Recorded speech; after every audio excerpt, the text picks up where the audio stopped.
Positive आलेली आहे. तुम्हाला काय बोलायचं? तुमचा एक्सपिरियन्स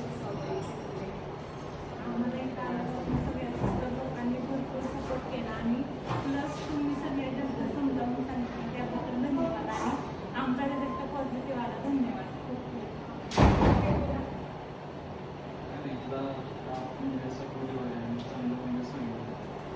खूप चांगला रिपोर्ट आला पहिल्याच टायमिंग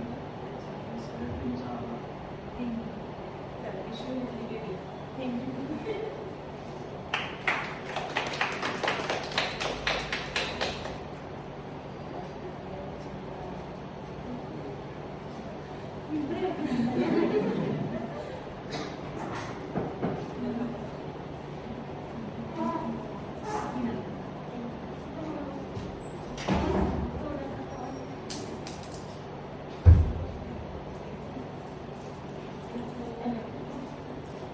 आमची जेव्हा 3rd anniversary होती तेव्हा आमचा